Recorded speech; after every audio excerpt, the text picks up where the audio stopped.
ఈ వీడియోలో మనం భగవద్గీత అధ్యాయము 1 శ్లోకము 31ను పరిశీలిద్దాం. యుద్ధభూమిలో తన స్వంత బంధువులను చూసి తీవ్రమైన దుఃఖంలో ఉన్న అర్జునుడు ఇప్పుడు తన అంతరాత్మ చెప్పే మాటలను, కనబడుతున్న దుశ్శకునాలను కృష్ణుడితో పంచుకుంటున్నాడు. మొదటగా ఈ పవిత్ర శ్లోకాన్ని భక్తితో విందాం.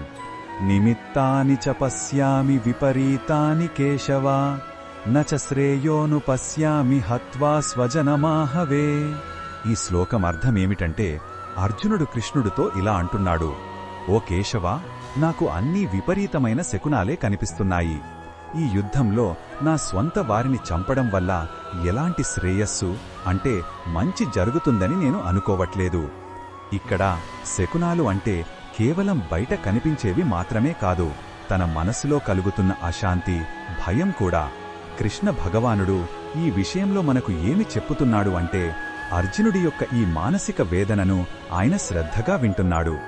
సరైన మార్గాన్ని చూపించే ముందు శిష్యుడి యొక్క సందేహాలను, బాధను పూర్తిగా అర్థం చేసుకోవడం గురువు యొక్క లక్షణం. ఇక్కడ కృష్ణుడి మౌనమే ఒక గొప్ప బోధన.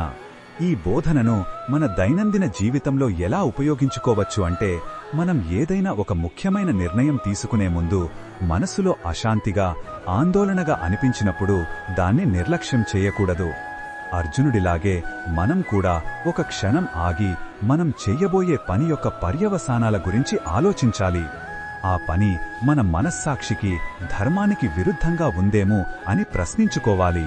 మరిన్ని భగవద్గీత శ్లోకాల అర్థాన్ని తెలుసుకోవాలంటే మా తదుపరి వీడియోలను తప్పకుండా చూడండి.